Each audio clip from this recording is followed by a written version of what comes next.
भोलेनाथ की कृपा से भिखारी से राजा। एक छोटे से गांव में रामू नाम का आदमी रहता था। उसका जीवन गरीबी और अभावों से भरा था। दिन भर वह गांव-गांव घूमकर भीख मांगता और जैसे तैसे अपना पेट भरता। उसके पास न पहनने के लिए अच्छे कपड़े थे, न सिर पर ढंग की छत। गांव के लोग उसे तुच्छ समझते और कई बार अपमानित भी करते। परंतु रामू का विश्वास कभी डगमगाया नहीं। उसका हृदय भोलेनाथ के चरणों में समर्पित था।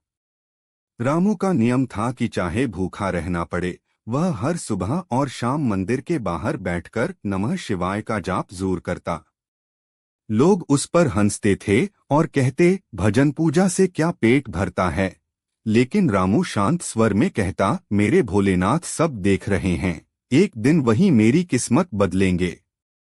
समय बीतता गया। एक बार महाशिवरात्रि का पर्व आया। पूरे गांव में उत्सव का माहौल था। रामू भी पास के बड़े शिव मंदिर पहुंचा। उसने व्रत रखा और पूरी रात भजन गाता रहा। उसकी आंखों से अश्रु बहते रहे और वह प्रार्थना करता रहा, हे भोलेनाथ, मैं निर्धन हूं, लेकिन मेरी आस्था सच्ची है। कृपा कर मेरे जीवन का अंधकार दूर कीजिए। उसकी सच्ची पुकार सुनकर भोलेनाथ प्रकट हुए। उन्होंने कहा, वत्स, तेरा हृदय निर्मल है और तेरी भक्ति ने हमें प्रसन्न किया है। आज से तेरे जीवन की धारा बदल जाएगी। यह सुनकर रामू नतमस्तक हो गया और आंसुओं से उसका चेहरा भीग गया। अगले ही दिन मंदिर में कुछ बड़े व्यापारी आए।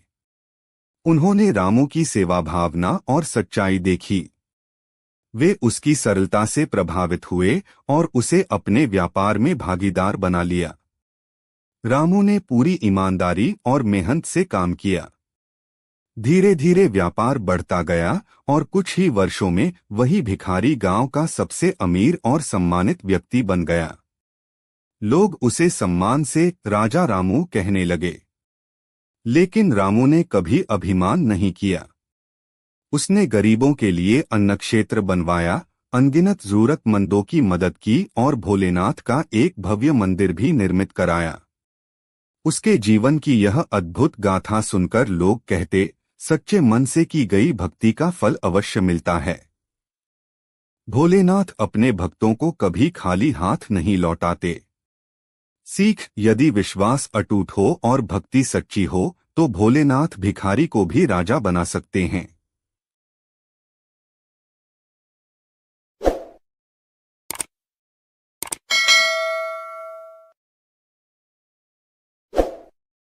भोलेनाथ जी ने दिया अवसर, लेकिन भक्त संभाल न सका। बहुत समय पहले की बात है। एक छोटे से गांव में मोहन नाम का भोलेनाथ का परम भक्त रहता था। वह प्रतिदिन मंदिर जाता, जल चढ़ाता और पूरी श्रद्धा से नमः शिवाय का जाप करता। उसकी भक्ति देखकर लोग कहते, मोहन सच्चा शिव भक्त है, एक दिन अवश्य उसकी झोली खुशियों से भर जाएगी। मोहन का जीवन कठिनाइयों से भरा था। वह गरीब था, लेकिन उसके मन में हमेशा यह विश्वास रहता कि जब सही समय आएगा, भोलेनाथ अवश्य उसकी मदद करेंगे। उसकी अटूट भक्ति से प्रसन्न होकर एक दिन शिवजी प्रकट हुए और बोले, वत्स, तुम्हारी निष्ठा और प्रेम से मैं प्रसन्न हूं। आज मैं तुम्हें एक अवसर देता हूं। इस अवसर को सही ढंग से संभालोगे तो तुम्हारा जीवन बदल जाएगा। भोलेनाथ ने मोहन को एक स्वर्ण कलश दिया और कहा, इस कलश में धन संपत्ति भरने की शक्ति है। पर याद रहे, इसे केवल धर्म और सेवा के कार्यों में उपयोग करना। लोभ या अहंकार इसमें प्रवेश कर गया तो कलश की शक्ति समाप्त हो जाएगी। मोहन अत्यंत प्रसन्न हुआ। प्रारंभ में उसने इस कलश का उपयोग गांव वालों की मदद में किया, भूखों को भोजन, निर्धनों को वस्त्र और रोगियों का उपचार कराया। पूरे गांव में मोहन की सराहना होने लगी। लोग उसे देवदूत कहने लगे। लेकिन धीरे धीरे उसकी सोच बदलने लगी।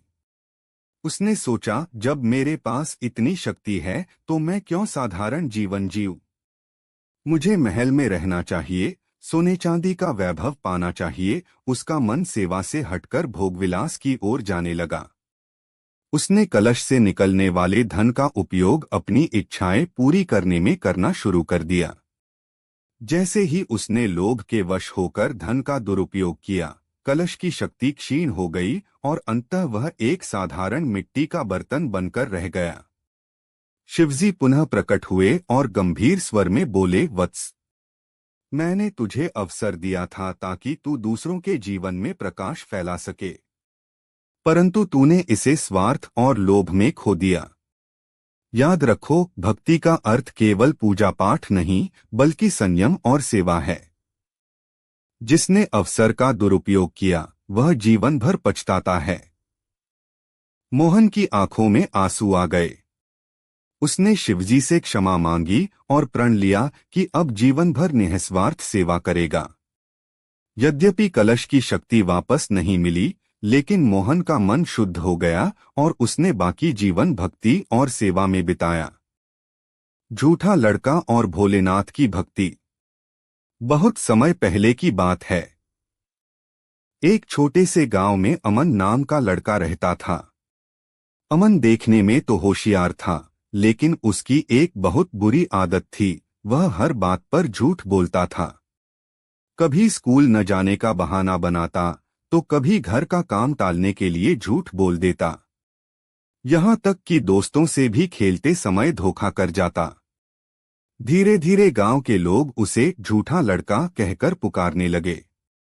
माता पिता ने बहुत समझाया, बेटा, झूठ से कभी भलाई नहीं होती, यह इंसान को बर्बादी की ओर ले जाता है। लेकिन अमन पर कोई असर नहीं हुआ। उसका मन हमेशा बहाने बनाने और दूसरों को धोखा देने में ही लगा रहता। एक दिन गांव के पास मेले का आयोजन हुआ। वहां एक साधु संत आए और लोगों को धर्म और भक्ति का महत्व समझाने लगे। उन्होंने कहा, सच्चाई ही भगवान तक पहुंचने का मार्ग है। झूठ से केवल अंधकार मिलता है। अगर कोई बदलना चाहता है तो भोलेनाथ की भक्ति में मन लगाओ, क्योंकि वे सच्चे मन की पुकार अवश्य सुनते हैं। अमन भी यह प्रवचन सुन रहा था। उसके हृदय को यह बात गहराई से छू गई। उसी रात वह अकेले मंदिर गया और भोलेनाथ की मूर्ति के सामने रोते हुए बोला, हे भोलेनाथ, मैं अब तक बहुत झूठ बोलता रहा, सभी को धोखा देता रहा। मुझे माफ कर दीजिए। मैं अब सच की राह पर चलना चाहता हूँ, बस मुझे अपनी शरण में ले लीजिए। उसकी आंखों से आंसू बह रहे थे। तभी उसे लगा जैसे मंदिर में एक दिव्य आभा छा गई हो। मन के भीतर से आवाज आई, बेटा, जब इंसान अपनी गलती मान लेता है और बदलने का संकल्प करता है, तो भगवान उसकी राह आसान कर देते हैं। तू अब सत्य का मार्ग अपना और अपने जीवन को पुण्य से भर दे। सुबह अमन ने प्रण लिया कि अब कभी झूठ नहीं बोलेगा। शुरुआत में उसे कठिनाई हुई, क्योंकि पुरानी आदत बार बार सामने आ जाती थी। लेकिन हर बार वह नमः शिवाय का जाप करता और खुद को संभालता। धीरे धीरे उसकी आदतें बदलने लगीं। अब गांव वाले भी आश्चर्य करने लगे, क्या यह वही अमन है जो हर समय झूठ बोलता था? अब तो यह सच्चाई और ईमानदारी की मिसाल बन गया है। लोग उसकी तारीफ करने लगे। अमन की भक्ति और मेहनत देखकर सबको लगा कि सचमुच भोलेनाथ की कृपा से इंसान का जीवन बदल सकता है।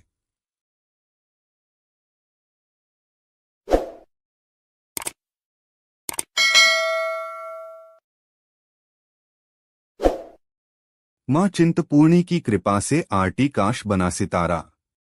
आरटी काश का जीवन एक साधारण बालक जैसा था। उसके पास न कोई कला थी, न कोई विशेष गुण। उसे न तो गीत लिखना आता था और न ही गाना। जब वह कभी भजन गाने की कोशिश करता तो लोग हंसते और कहते, तुझसे तो यह कभी नहीं होगा, तू कलाकार बनने का सपना छोड़ दे। लोगों की बातें सुनकर आरटी काश का मन टूटता, परंतु उसका विश्वास कभी नहीं टूटा। उसे भरोसा था कि अगर माँ चिंतपूर्णी चाहे तो असंभव भी संभव हो सकता है। वह प्रतिदिन मंदिर जाता, माँ के चरणों में माथा टेकता और कहता, माँ मैं अज्ञानी हूँ, मुझे कुछ नहीं आता, लेकिन मेरे भीतर आपकी भक्ति की आग है। मुझे अपना बनाइए, मेरी झोली में भी वरदान डाल दीजिए। एक रात आरटी काश थककर मंदिर की सीढ़ियों पर बैठा ही था कि नींद आ गई। सपने में मां चिंतपूर्णी प्रकट हुई। उनके मुखमंडल पर अद्भुत तेज था। मां ने आशीर्वाद देते हुए कहा, बेटा चिंता मत कर, अब तक तूने मुझे पुकारा है, कल से मैं तुझे संसार में पहचान दिलाऊंगी। तेरे स्वर और शब्द में मेरी शक्ति होगी। सुबह जब वह जागा तो उसका मन और शरीर दोनों बदल चुके थे। उसके भीतर एक नई शक्ति का संचार हो चुका था। उसने कलम उठाई और भक्ति गीत लिखने बैठा तो शब्द ऐसे निकले जैसे माँ खुद लिखवा रही हो। जब उसने गाना शुरू किया तो उसकी आवाज में इतनी मिठास और भक्ति थी कि सुनने वाला भाव विभोर हो जाए। गांव के लोग जो कल तक हंसते थे, वे आज उसकी भक्ति सुनकर नतमस्तक हो गए। धीरे धीरे उसकी ख्याति चारों ओर फैल गई।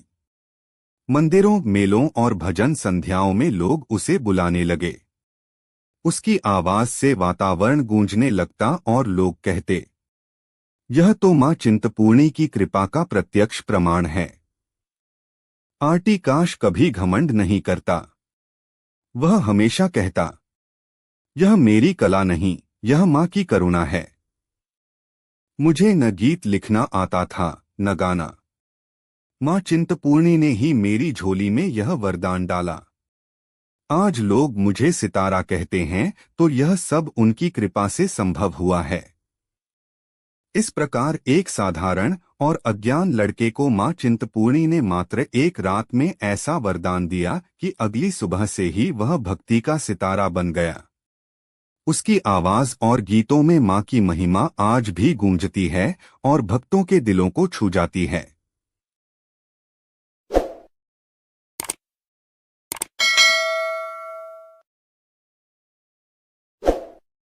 मां वैष्णो ने आरटी काश का जीवन संवारा। एक छोटे से गांव में एक मासूम लड़का रहता था। उसका नाम था आरटी काश। बचपन से ही उसके जीवन में संघर्ष था। पिता बीमार रहते थे, मां घर के कामों में व्यस्त रहती और परिवार का बोझ छोटे से आरटी काश के कंधों पर आ गया था। हर सुबह वह अपनी पुरानी साइकिल उठाता और कस्बे की ओर निकल पड़ता। कभी दूध की थैलियां बांटता, कभी अखबार पहुंचाता और कभी छोटी मोटी दुकान पर काम कर लेता। उसकी जेब में पैसे भले कम होते, लेकिन दिल में विश्वास बहुत बड़ा था। वह रोज घर से निकलने से पहले मां वैष्णो की तस्वीर के सामने हाथ जोड़कर कहता, मां आज भी मेरा सहारा तू ही है। रास्ता आसान नहीं था। कभी धूप की तपिश, कभी बारिश की बूंदें, तो कभी ठंडी हवाएं उसे थका देती। लेकिन जब भी उसका मन टूटता, होठों से अपने आप निकलता, जय माता दी, और फिर लगता जैसे मां वैष्णो ने उसकी साइकिल की रफ्तार बढ़ा दी हो। समय बीतता गया, लेकिन हालात सुधरते नहीं दिख रहे थे। एक दिन अचानक बड़ी मुसीबत आ गई। जिस दुकान पर आरटी काश काम करता था, वह बंद हो गई। घर में खाने पीने तक की दिक्कत हो गई। छोटे भाई बहनों के पास पढ़ाई के लिए साधन भी नहीं बचे। आरटी काश बहुत मायूस हो गया।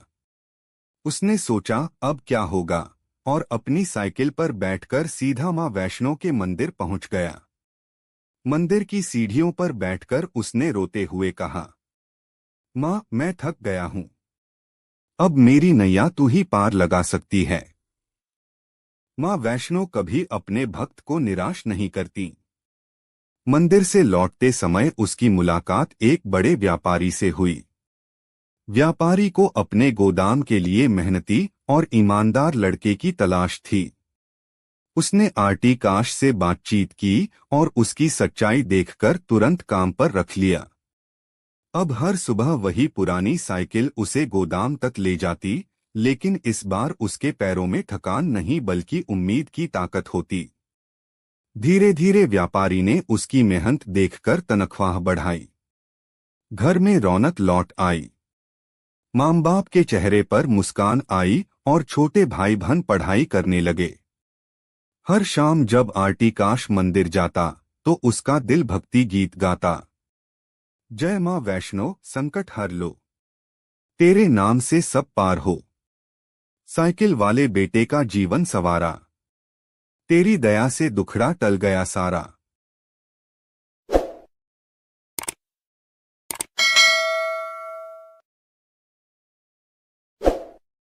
भोलेनाथ की कृपा से संभला एक लड़का। एक छोटे से कस्बे में रवि नाम का एक लड़का रहता था। उसके जीवन में बहुत संघर्ष था। पढ़ाई अधूरी रह गई थी और घर की आर्थिक स्थिति भी कमजोर थी। उसे पैसों की सख्त जरूरत थी, इसलिए उसने काम की तलाश शुरू की। कुछ समय के लिए उसने मजदूरी की, लेकिन जल्दी ही ऊब गया और काम छोड़ दिया। रवि सोचता था कि मेहनत करने से तुरंत सुख समृद्धि मिल जाएगी, लेकिन जब ऐसा नहीं हुआ तो वह निराश हो गया। धीरे धीरे उसकी आदत बन गई कि किसी काम को कुछ दिन करता और फिर छोड़ देता।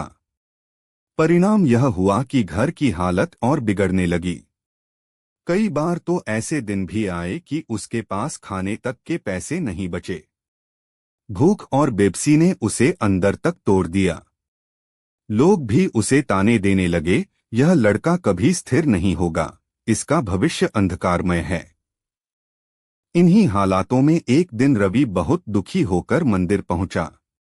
उसने भोलेनाथ के सामने सिर झुकाकर कहा, हे महादेव, मैंने गलतियां की हैं।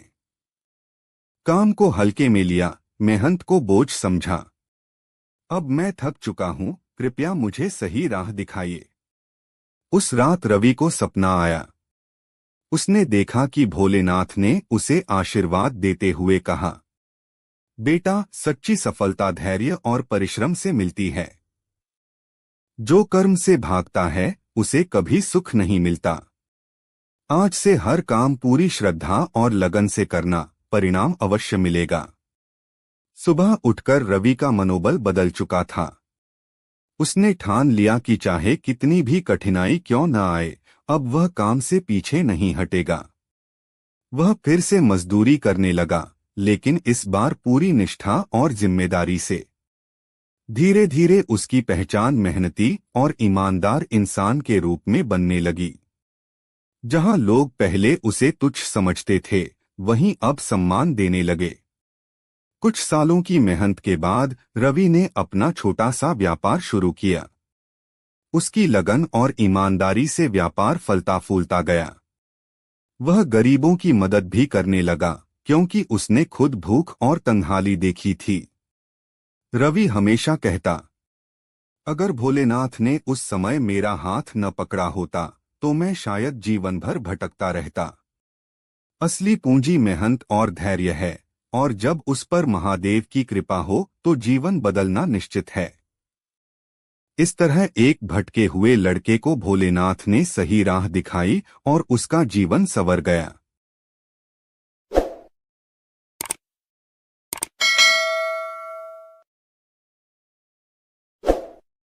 भूलने वाला इंसान और साथ निभाने वाले भगवान। एक गांव में एक साधारण सा युवक रहता था। उसका जीवन माता रानी और भोलेनाथ की भक्ति से जुड़ा हुआ था। शादी से पहले वह हर सोमवार को व्रत रखता, शिवलिंग पर बेलपत्र चढ़ाता और नवरात्र में माता रानी की सेवा करता। उसका विश्वास था कि भगवान के बिना जीवन की कोई भी राह पूरी नहीं हो सकती। समय बदला, शादी हुई, परिवार और जिम्मेदारियां बढ़ी। अब वही युवक नौकरी, घर और रिश्तेदारों की उलझनों में इतना व्यस्त हो गया कि व्रत उपवास धीरे धीरे छूट गए। सोमवार आता और चला जाता, नवरात्र भी बीत जाता, पर उसके घर में पहले जैसी पूजा का माहौल नहीं रहा। उसकी पत्नी कई बार कहती, तुम पहले व्रत रखते थे, अब क्यों छोड़ दिया? युवक मुस्कुराकर जवाब देता, अब समय कहाँ है। घर परिवार ही सबसे बड़ा धर्म है। लेकिन सच यह था कि उसने धीरे धीरे अपने व्रत और पूजा को भूलना शुरू कर दिया। फिर भी अजीब बात यह रही कि जब भी जीवन में कठिनाई आती, कोई न कोई राह अपने आप निकल जाती। जब भी संकट आता, कोई न कोई सहारा बनकर खड़ा हो जाता। असल में यह माता रानी और भोलेनाथ का अदृश्य हाथ था, जो हर समय उसका साथ निभा रहा था। युवक को धीरे धीरे यह एहसास हुआ कि भगवान को भूलने का मतलब यह नहीं कि भगवान हमें छोड़ देते हैं। वह तो सदा हमारे साथ रहते हैं। फर्क इतना है कि जब इंसान भक्ति करता है तो उसे इस दिव्य शक्ति का एहसास ज्यादा होता है, और जब वह व्यस्तताओं में उलझ जाता है तो उसका मन उस एहसास से दूर हो जाता है। भोलेनाथ भोले हैं, वे भाव देखते हैं, दिखावा नहीं। माता रानी भी अपने बच्चों से केवल सच्चे मन की प्रार्थना चाहती हैं। व्रत और उपवास का महत्व है, लेकिन उससे भी बड़ा महत्व है सच्चे कर्म, अच्छे विचार और दूसरों के प्रति दया का। युवक ने धीरे धीरे समझा कि अगर वह हर पल सच बोले, दूसरों की मदद करे और परिवार का सम्मान करे, तो यही सबसे बड़ा व्रत है। भगवान से रिश्ता केवल उपवास से नहीं, बल्कि जीवन के हर छोटे बड़े कर्म से जुड़ता है। अंततः उसने महसूस किया कि भले ही उसने व्रत छोड़ दिए हों, पर भगवान ने उसका हाथ कभी नहीं छोड़ा। भूलने वाला इंसान भले ही भक्ति से दूर चला जाए, लेकिन माता रानी और भोलेनाथ सदा अपने भक्त का हाथ थामे रखते हैं।